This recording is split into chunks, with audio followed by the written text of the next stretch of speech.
Good morning to the second year students.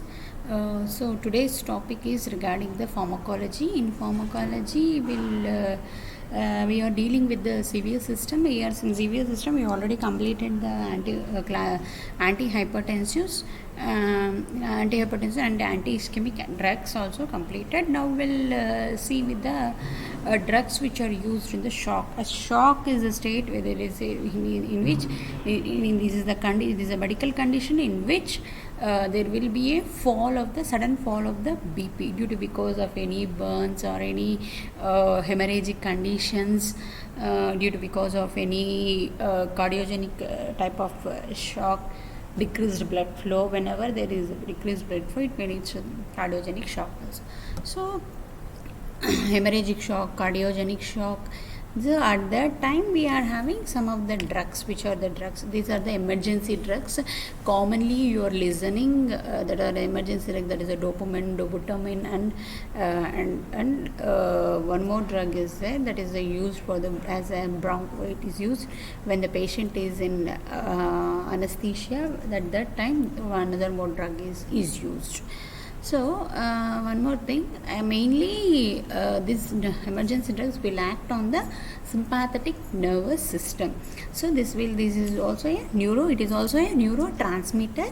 So actually you have to know you have to know the functions of the sympathetic nervous system. So all the girls, you know that what is the functions. So functions is to increase the heart rate, to increase the blood flow to the muscles and to the heart, to the blood flow, and then to decrease the blood flow to the skin. So these are the some of the more than enough. It means so sympathetic. So only these drugs when we'll see one by one, because you while knowing your sympathetic nervous system functions, you can able to understand these type of these drugs very easily. So we'll go with the actually you are listening in your words what is dopamine. It's a dopamine. It is a type of catecholamine which it will act on the dopamine receptors. So in dopamine we are having some receptors D1, D2, D3, D4, D5. So up to there D5 there we are having receptors. So this is the dopamine is one of the catecholamine. It will act on the dopamine, and also it will act on the alpha and beta adrenergic receptors. So it will act on both, and then it is mostly it is used in as an IV infusion itself, and it affects dopamine or dose depend upon the it depends upon the patient conditions. It depends upon the dose will depends upon the patient condition itself. And then mainly it is a neurotransmitter. Actually it produces the positive chronotropic effect and inotropic effects. It means positive inotropic effect, chronotropic effect means it may increases the heart rate and cardiac contractility.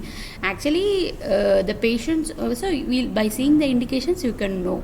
So this main drug action is an it able to produces the positive chronotropic and inotropic effect on increased heart rate or cardiac contractility. So this is the thing. Mostly it is available as a 40 mg per ml and 200 mg for 5 ml.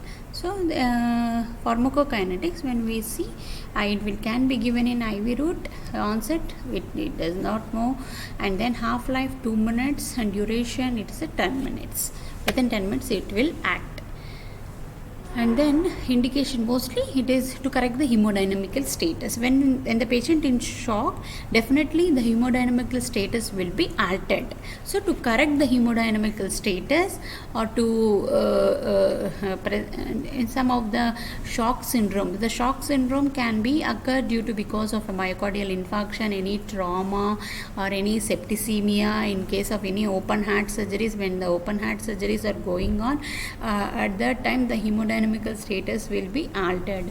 So at that time because the pooling of the blood will be go out into the pump and then coming into the heart. So at that time sometimes there will be a imbalance in the status. So at that time they will be giving. And in case of any renal failure and in case of congestive heart failure. So in these conditions, this drug can be indicated, dopamine can be indicated to increase the heart rate and to bring a contractility to the heart rate.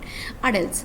So adults, mostly it can be given, it is measured in micrograms. So 2.5 micrograms per kg per minute by IV infusion. So practically you will see this drug infusions and these more drug infusions in the hospital side. So please remember this dopamine, and this is what emergency drugs, no? So remember these drugs. So sometimes this if the patient is not responded to that 2.5 mg, so they can increase up to to 4 micrograms per minute. So within 10 to 30 minutes of interval, they can increase up to the 4 micrograms per kg per minute. And then seriously ill patients, when the patients are seriously ill, they can put 5 micrograms per kg per minute. So and then can be increased up to the 20 to 50. Sometimes when the patient is seriously ill, it can be increased to 20 to 50 mg per kg per minute also. So adverse effects. So when you see this adverse effects, the patient generally having a ventricular arrhythmias, ectopic beats, atrial fibrillation, tachycardia, palpitations, hypotension, angina. Sometimes angina also, vasoconstriction can also be seen. So when there is an increased in heart rate, sometimes there will be a ventricular arrhythmia, ectopic beats, and then atrial fibrillation. So so with this, this will be acting as on sympathetic nervous system, no? So CNS effects are also there. So CNS effect may create the anxiety in us and headache. These symptoms can be seen in GI disturbances. Because of this drug, the patient may be feeling a nausea, vomiting, and metabolic disturbances, azotemia. You know that azotemia, the blood urea nitrogen levels will be increased. It may lead to the renal failure. So renal failure itself causes the metabolic disturbances. And moreover, one thing is a respiratory means the patient may feel dyspnea. So other doses, when they give the gangrene of the extremities has occurred following use of higher doses of prolonged period, or in patient pre-existing vascular diseases given lower doses. So when these given patients have, when this dopamine is given in a prolonged period, it may leads to the gangrene of the extremities also. And patient, in which patients, the patient who are previously who are suffering with so many vascular diseases, for that patients also there may be formation of the gangrene. So when one of the function is there will be a decreased blood flow to the skin. So whenever there is a decreased blood flow, there may be a prolonged use, it may leads to the gangrene formation. So contraindications. When we see these contraindications, the patients with a pheochromocytoma, this is the endocrinal disorder. So when the patient is facing with this pheochromocytoma, in this patient it can be contraindicated when the patient is having uncontrolled tachyarrhythmias and ventricular fibrillations. When it is there, it should be avoided. Pregnancy, mostly it can be given as a controlled, or it can be given. Elderly use, it has to be used with caution because the patient is having sometimes renal failure also. Lactation, drug may appear in breast milk mostly. Elderly, use with caution. Children, not recommended for the use. Dopamine. So dopamine, it also act directly on the beta adrenergic receptors. So it will act on the dopamine receptors and beta adrenergic receptors both. So this dopamine will act only on the beta adrenergic receptors. It leads to the positive inotropic effect. This positive inotropic effect on heart, resulting in what will result? It may cause the increasing the contractility, and the stroke volume can be increased. Stroke volume and cardiac output can be increased over here. So this is the thing. So in dopamine, you are seeing there will be increasing the contractility and heart rate will be increased. Here in the dopamine there will be increasing in the contractility, at the same time the stroke volume and cardiac output also will be increased. So this is the thing. And then it may one more thing is it may stimulate the cardiac system. So it will stimulate this alpha and beta adrenergic antagonist effect. Prominent effect is cardiac stimulation. Hence it has been considered relatively selective beta agonist. One thing. So mostly it is a inotropic support for short-term management of heart failure. So it can be used for in cases of heart failures also. So available mostly 250 mg per 20 ml. So 20 ml a vial will be there. In that 250 mg will be there. Okay, 50 mg per 4 ml, and sometimes 250 mg per 5 ml and 50 mg per 1 ml. So this will be available forms. So mostly route may be IV route, onset within 1 to 2 minutes. The peak concentration can be seen. This only within 10 minutes it can be appear in the blood. Half life will be 2 minutes and duration will be 10 minutes. So mostly their effects will be less. The indications and dosages. By seeing these indications and dosages, it can be used as a short-term treatment for cardiac compensation, decompensation caused by the depressed contractility or either by the organic heart diseases or by the cardiac surgical. Mostly overall this meaning it can be used as short-term treatment, for some of the heart diseases and then some of the cardiac surgical procedures in case of any surgical procedures. So surgical procedures, open heart surgeries. So open heart surgeries will be used. So we'll discuss it later. So adults and children. So in adults and children, initially 0.5 to 1 microgram per kg per minute IV infusion it can be given. So the dose can be increased up to 2 to 20 microgram per kg. The maximum dose can be increased 20 microgram per kg. It can be increased.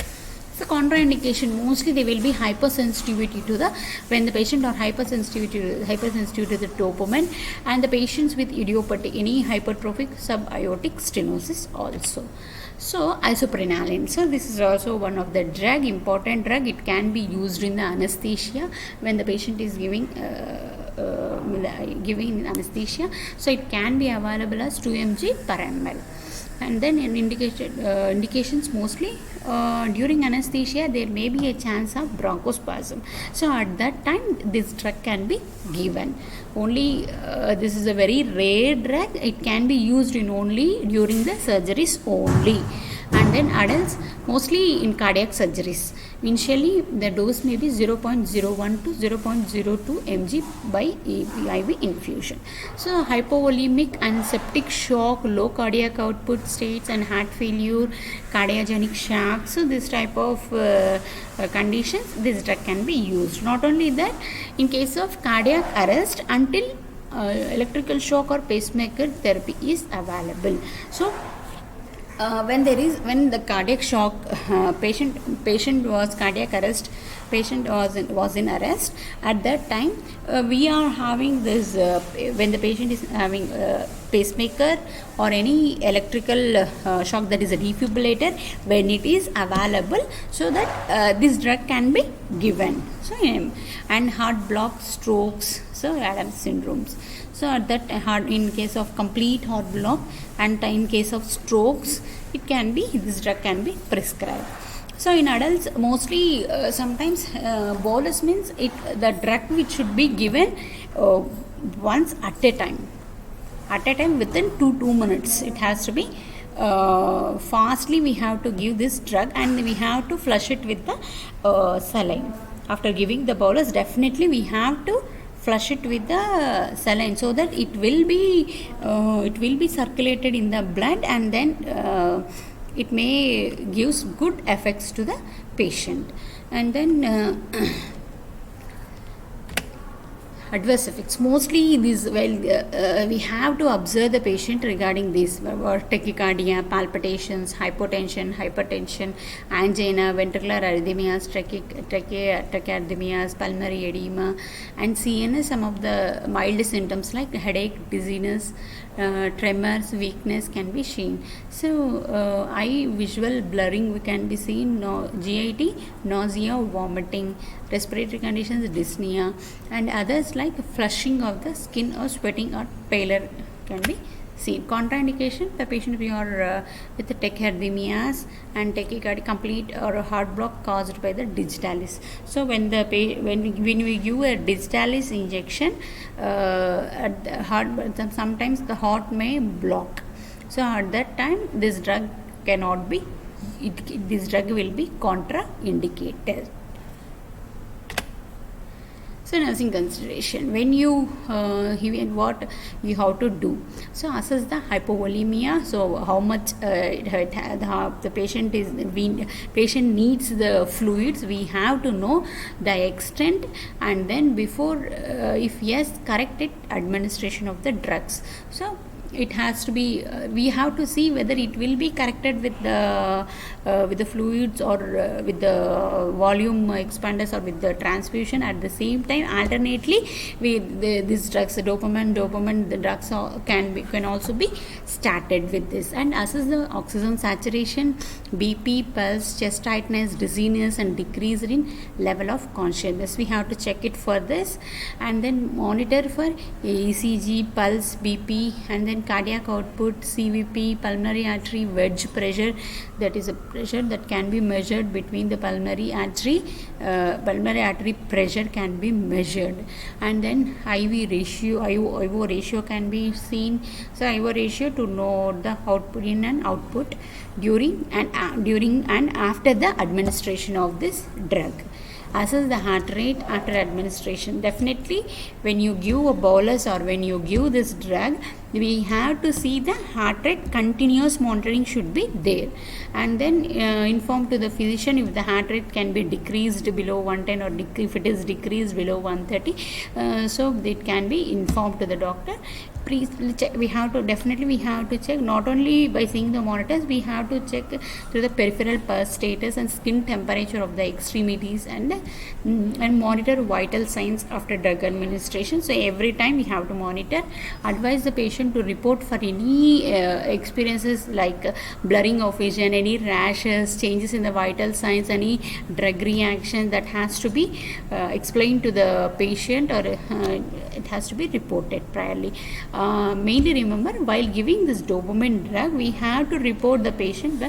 Some patient having a difficulty in breathing, chest pain, tingling sensation in the extremities, headache, pain in the IV site. So that has to be noted priorly. So today's topic is, we have discussed regarding the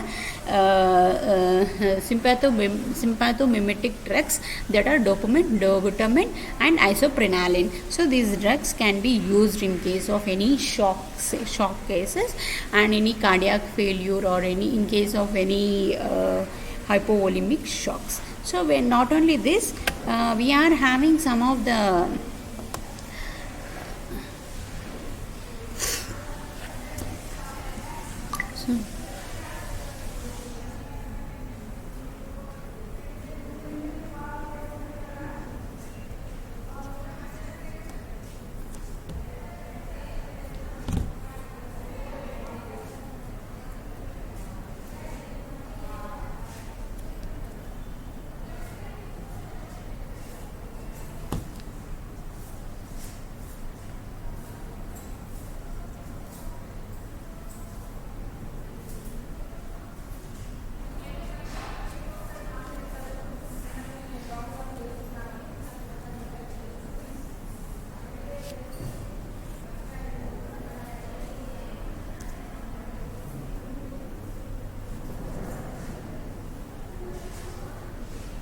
So we'll go with another topic, that is a plasma expanders. These are the one type of expanders.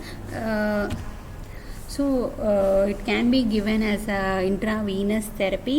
Mostly it will provide, main function is to provide the volume to the circulatory system, to provide volume to the circulatory system by the fluid replacement. So mostly when patient came with the shock or any stroke, at that time we'll assess the status of the patient. So when you assess the hemodynamical status of the patient, definitely he may have a loss.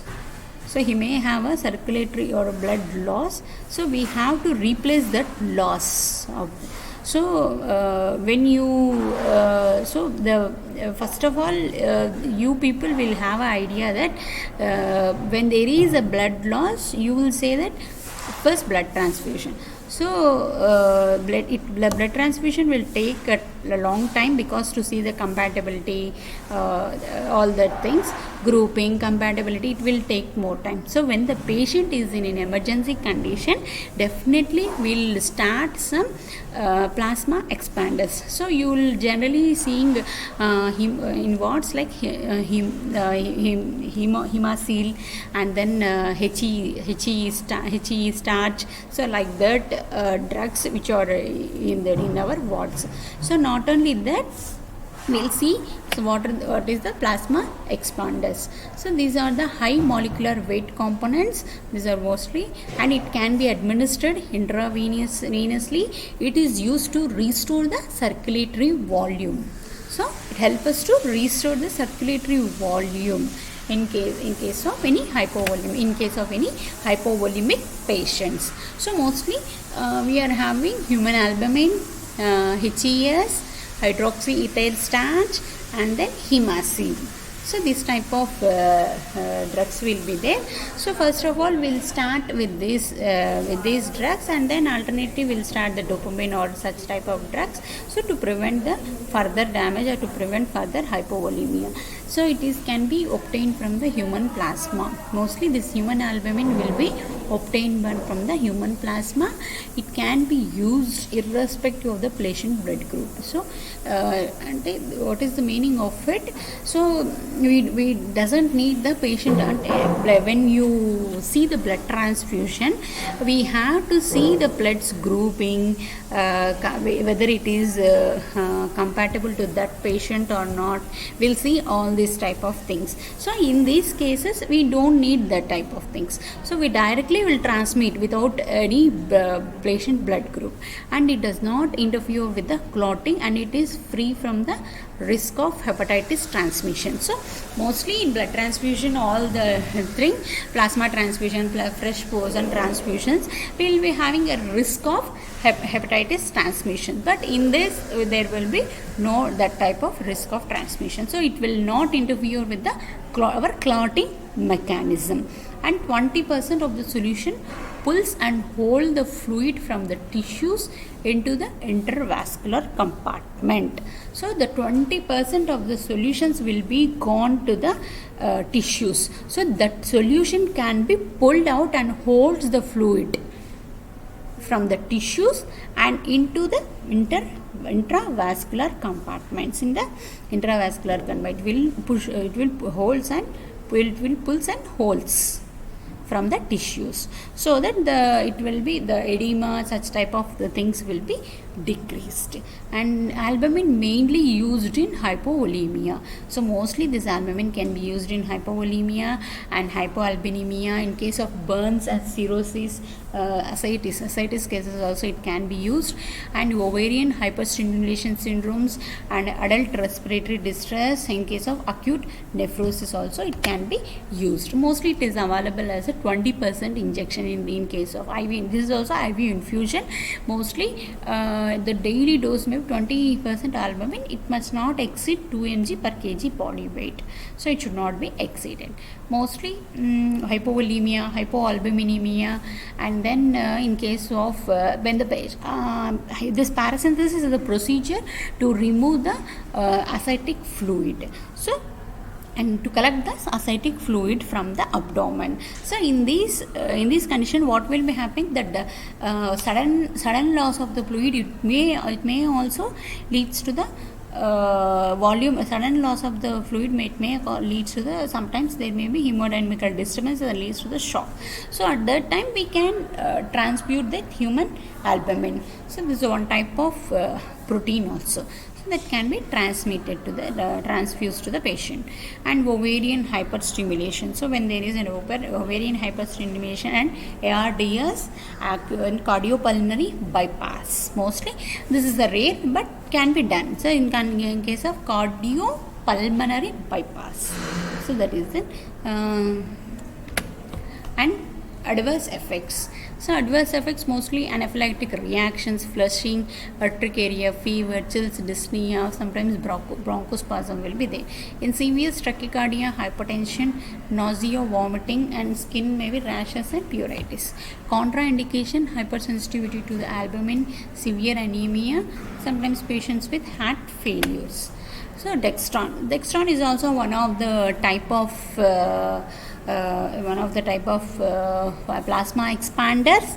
So the dextran is a polysaccharide. It can be obtained from the sugarcane or beet juice. So this will be obtained from the sugarcane and beet, and it will be available in two forms: dextran 40, low molecular weight, and then molecular weight. The low molecular weight may be it's maybe a 40,000, and dextran 70 molecular weight may be 70,000. So these two type of forms will be available. This is a polysaccharide. It will be extracted from the sugarcane or beet. This dextran expands plasma volume. It will be expanding the plasma volume around 24 hours or slowly excreted by the glomerular filtration. So what will happen? This dextran, what it will do means it help us to expand the plasma volume around 24 hours.